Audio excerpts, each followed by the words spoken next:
العليم من الشيطان الرجيم بسم الله الرحمن الرحيم إن الحمد لله نحمده ونستعينه ونستغفره ونستهديه ونعوذ بالله من شرور أنفسنا ومن سيئات أعمالنا من يهده الله فهو المهتدي ومن يضلل فلن تجد له وليا مرشدا وأشهد أن لا إله إلا الله وحده لا شريك له وأشهد أن سيدنا وحبيبنا محمدا عبده ورسوله اللهم صل وسلم وبارك عليه وعلى آله وصحبه أجمعين إن الله وملائكته يصلون على النبي يا أيها الذين آمنوا صلوا عليه وسلموا تسليما اللهم صل على محمد وعلى آل محمد كما صليت على إبراهيم وعلى آل إبراهيم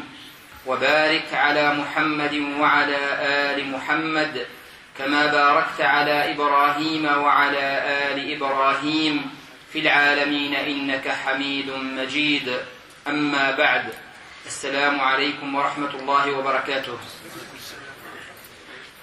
Aujourd'hui, le thème de la khutbah sera, Inch'Allah, le fait de demander l'aide et le soutien d'Allah subhanahu wa ta'ala et de lui demander sa protection permanente. Al-isti'ana wal-isti'adha billahi subhanahu wa ta'ala.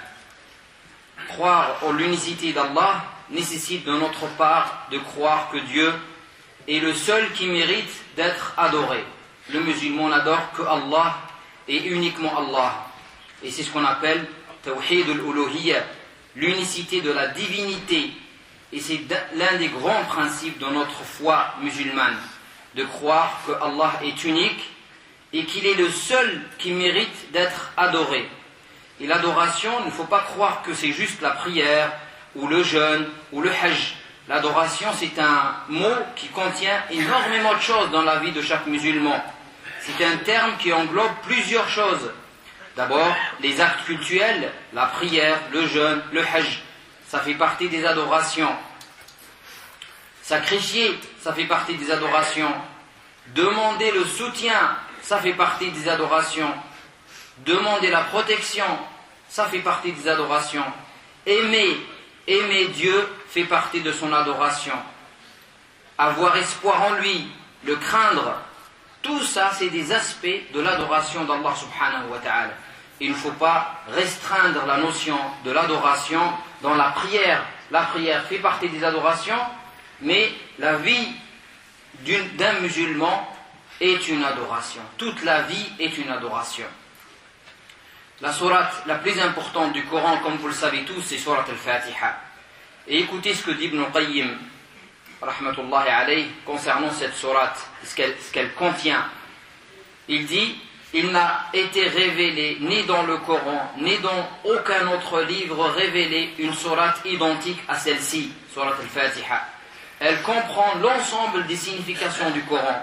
On y trouve les principaux noms d'Allah, la confirmation du retour vers lui, le rappel de Tawhid, le monothéisme, et de la dépendance de l'adorateur qui reconnaît sa pauvreté, demandant à son Seigneur de l'aider et de le guider.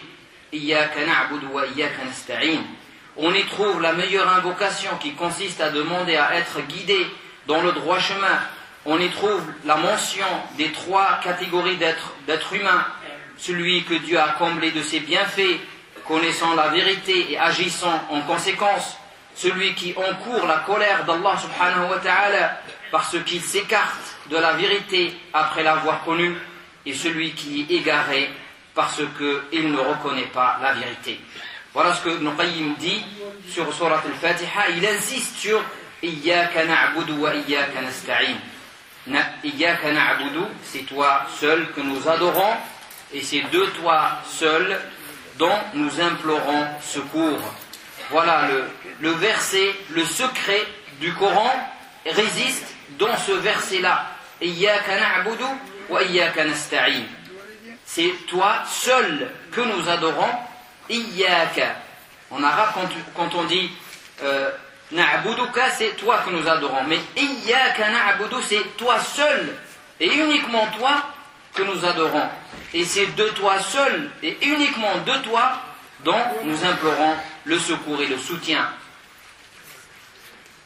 Nous n'adorons pas un autre Dieu que toi et nous ne demandons pas le secours et le soutien d'un autre que toi et nous nous confions qu'en toi. Telle est la parfaite soumission et qui nécessite l'exclusivité. L'exclusivité de l'adoration et l'exclusivité du soutien. Nous ne demandons le soutien que de Dieu subhanahu wa ta'ala. En premier lieu, la religion est axée sur ces deux principes. Le premier est le désaveu du polythéisme et le second, l'aveu qu'il n'y ait ni puissance ni force qu'en Dieu subhanahu wa ta'ala, à qui on confie notre sort. On trouve ce sens dans plusieurs versets du Coran. Fa'budhu wa tawakkal alayh. Donc, adore-le, mais tu dois te confier uniquement à lui. Demande-lui le soutien. L'adoration est le but que doit viser chaque croyant. La confiance en Dieu, c'est le moyen. Donc, iyyaka na'budu wa iyyaka nasta'in. C'est toi seul que nous adorons, mais je ne peux t'adorer que par ton aide, que par ton soutien. Voilà le sens de ce verset. Le moyen, c'est le soutien de Dieu, et l'objectif, c'est d'être un bon adorateur d'Allah subhanahu wa ta'ala. Ibn Qayyim, on revient à lui, dit encore, le secret de la création et du commandement divin, la raison d'être des livres révélés et des législations divines, de la récompense et du châtiment, reviennent et se résument à ces deux mots, al-ibada wa al-isti'ana, l'adoration et l'imploration. Les deux mots que se partage Allah avec ses serviteurs. Allah nous demande de l'adorer et nous promet de nous aider. Donc, Allah nous donne ce droit, c'est si on l'adore bien comme il faut, il sera avec nous, il nous aidera et il nous fera avancer vers lui subhanahu wa ta'ala. C'est pour ça qu'après chaque prière, qu'est-ce que dit le musulman? Qu'est-ce que le prophète sallallahu alayhi wa sallam nous conseille de dire? Allahumma a'inni ala dhikrika wa shukrika wa husni ibadatika. Oh Allah, aide-moi pour bien t'adorer, bien t'invoquer, bien te remercier et exceller dans ton adoration. Allahumma a'inni ala dhikrika, donc pour bien t'invoquer, a'inni, aide-moi à bien t'invoquer, à bien te remercier, shukrika, et à exceller dans ton adoration. Wa husni ibadatika, aide-moi pour parfaire mon adoration. L'être humain est créé faible. Et Allah nous le dit dans plusieurs versets du Coran. Nous sommes les indigents, nous sommes les pauvres, nous sommes les faibles. Allah nous le dit pour nous montrer notre faiblesse. Ô hommes, c'est vous les pauvres, les indigents, qui avez besoin de Dieu, alors que Dieu est celui qui se suffit à lui-même et qui est le digne de louange. Nous sommes faibles et Dieu est fort et puissant subhanahu wa ta'ala. C'est une réalité. Allah nous dit encore, Dieu veut alléger certaines de vos obligations, sachant bien que l'homme a été créé faible. Wa khuliqal insanu da'ifa. Allah nous a créé faibles.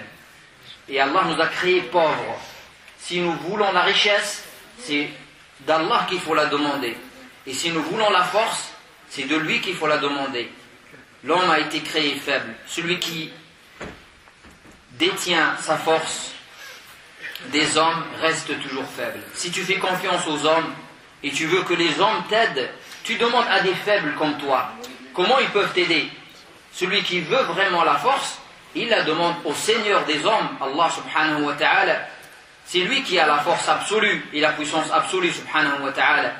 Et c'est justement le sens de ce que nous disons tout le temps. La hawla wa la quwwata illa billahi al-aliyyi al-azim. Il n'y a ni puissance ni force que celle qu'Allah subhanahu wa ta'ala nous donne. Il est le très élevé, le très immense subhanahu wa ta'ala. Donc, il nous est demandé de répéter cette formule souvent, de dire La hawla wa la quwwata illa billahi al-aliyyi al-azim. Pour sortir des difficultés, il faut dire cette phrase. Et le sens de cette phrase, c'est ça, c'est avouer sa faiblesse, sa pauvreté à Allah subhanahu wa ta'ala, son impuissance, et demander à Allah la puissance.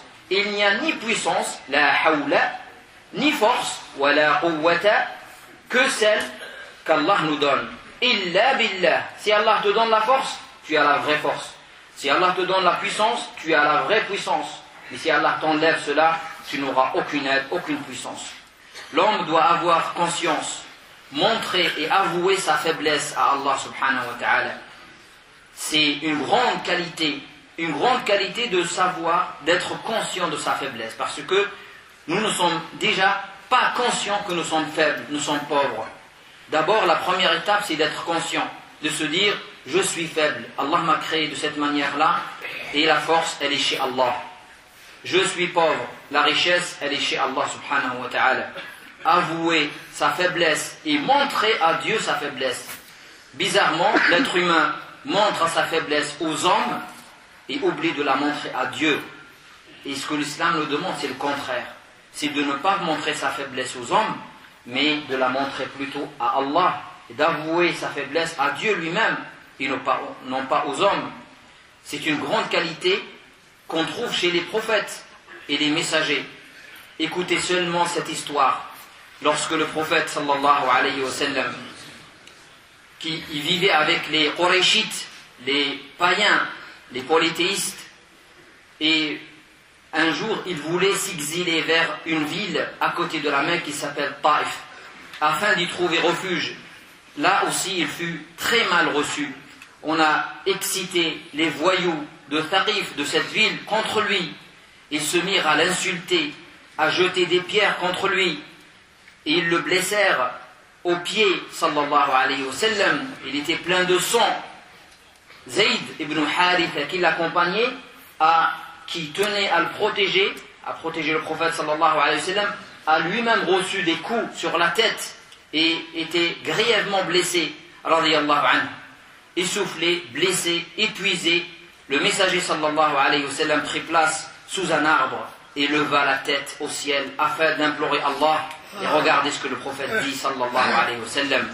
Il dit, Seigneur, je me plains auprès de toi de la faiblesse de mes moyens, de mes forces, ou de mes moyens, de la petitesse de mes moyens, et de la légèreté de ma personne auprès des gens, ô plus miséricordieux de tous les miséricordieux. Tu es le Seigneur des opprimés, et tu es mon Seigneur. Le prophète se considérait comme faible, comme opprimé, et donc il demande l'aide d'Allah. À qui me confies-tu? À un lointain qui m'accueillerait avec rudesse, ou à un ennemi que tu ferais dominer mon affaire? Tant qu'il n'y a pas de colère de ta part sur moi, je n'en ferai point cas, mais une préservation de ta part est toujours plus agréable.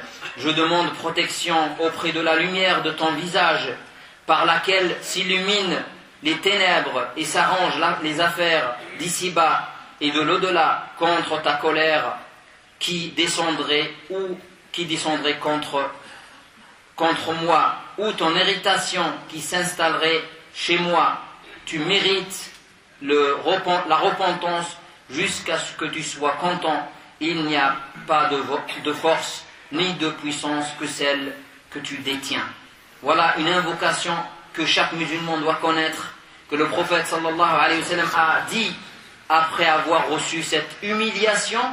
Il veut montrer à Allah subhanahu wa ta'ala sa faiblesse, et chaque musulman doit montrer à Allah sa faiblesse. C'est ça la force. La vraie force, c'est d'être faible devant Allah, de montrer sa faiblesse à Allah, de lui demander de l'aide.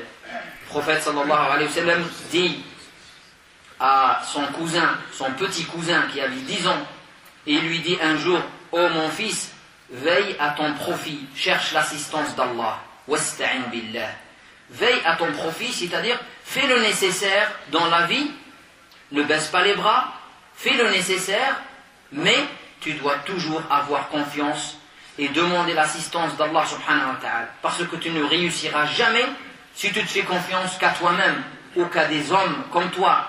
Fais confiance à Allah, veille sur ton profit, veille à ton profit, cherche l'assistance d'Allah, ne faiblis pas S'il t'arrive quelque chose, ne dis pas si j'avais fait ceci, il en serait ainsi et ainsi.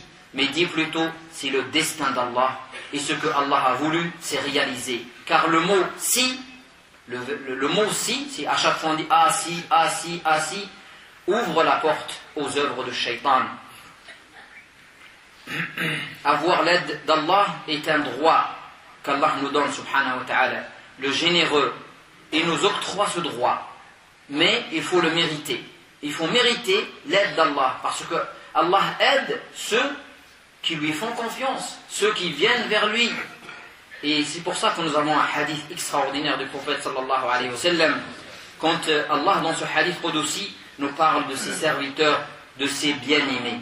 Il dit, mon serviteur ne cesse de se rapprocher de moi par les œuvres surérogatoires jusqu'à que je l'aime, jusqu'à que cet amour s'installe entre Allah et son serviteur. Et lorsque je l'aime, je deviens son oui par laquelle il entend, son regard par lequel il voit, sa main par laquelle il saisit, et son pied avec lequel il marche. C'est-à-dire Allah t'aide partout. Tu es protégé par Allah subhanahu wa ta'ala. S'il m'invoque, j'exaucerai certainement son invocation. Et s'il cherche refuge auprès de moi, s'il me demande de le protéger, assurément, je le ferai et je lui accorderai ma protection. Hadith Qudsi rapporté par Al-Bukhari. Aussi donc le musulman doit demander la protection d'Allah. Et Allah nous a donné 2 sourates du Coran, Al-Mu'awwidatan. Donc c'est les 2 sourates que le musulman doit apprendre à ses enfants, doit lire avant de dormir et doit lire en cas de difficulté. Qul a'udhu bi rabbil falaq, qul a'udhu bi rabbin nas. Voilà ce que le prophète sallallahu alayhi wa sallam nous apprend. Il nous apprend aussi à dire un hadith où Allah, je cherche la protection auprès de toi contre l'impuissance, la paresse, la lâcheté, l'avarice et contre la vieillesse extrême. Je cherche la protection auprès de toi contre les tortures de la tombe, contre le châtiment du feu, de l'enfer et contre les tentations de la vie et de la mort. Donc, toujours 2 choses à demander à Dieu, avoir son soutien et avoir sa protection. Le musulman doit toujours demander à Allah subhanahu wa ta'ala l'isti'ana ou l'isti'ada, demander le soutien d'Allah et demander la protection d'Allah subhanahu wa ta'ala. أقول قولي هذا وأستغفر الله العظيم لي ولكم فاستغفروه إنه هو الغفور الرحيم.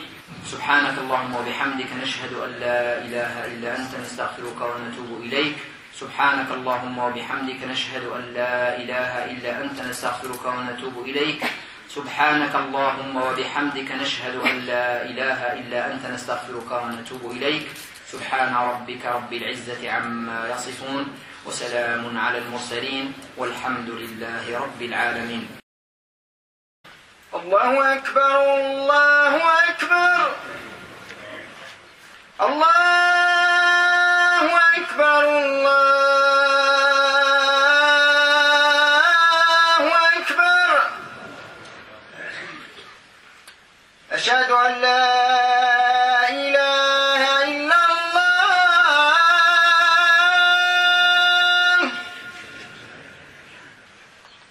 أشهد أن لا إله إلا الله.